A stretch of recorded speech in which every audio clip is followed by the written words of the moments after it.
সৌভাগ্যময় জীবন পেতে হলে 6 নম্বর যেটি করতে হবে সেটি হলো আল্লাহর নিয়ামত নিয়ে আপনি স্টাডি করবেন, আলোচনা করবেন।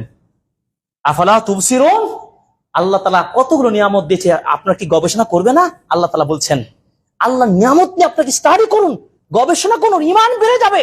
আল্লাহ সৃষ্টি নিয়ে ভাবেন, আকাশ জমিন পাহাড় পর্বত, এই বিশাল সাগর নদী নালা কার সৃষ্টি? আপনি ভাবতে থাকুন। আল্লাহ তাআলা নবীকেও ছাড় দেননি, বলেছেন ওয়া আম্মা বিনি'মাতি রাব্বিকা ফাহাদ্দিস।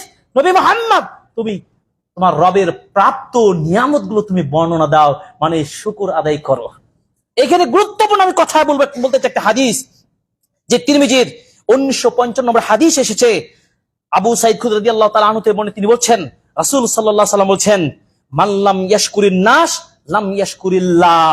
যে ব্যক্তি মানুষের শুকরিয়া আদায় করতে পারে না, সে আল্লাহর কৃতজ্ঞতা জ্ঞাপন করতে পারে না। শুকরিয়া তার মানে কি? আল্লাহর শুকরিয়া আদায় করতে, আল্লাহর নিয়ামতের কৃতজ্ঞতা জ্ঞাপন করতে হলে আপনি মানুষের যে উপকারটা নেবেন সে উপকারের কৃতজ্ঞতা জ্ঞাপন করবেন।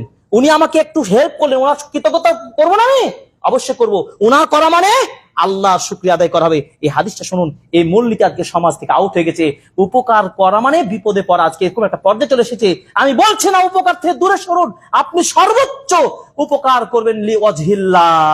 পরে পয়েন্ট আসবে, এই কাজটি করবেন।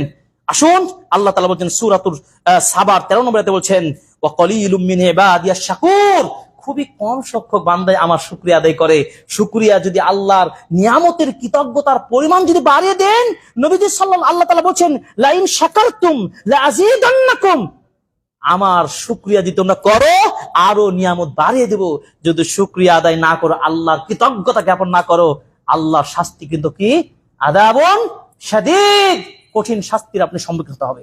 অতএব সুখময় জীবন, শান্তি জীবন পেতে হলে আল্লাহর নিয়ামত আপনি অনেক পেয়েছেন। সুস্থ না আপনি ভালো আছেন না, আপনি কৃতজ্ঞতা জ্ঞাপন করবেন।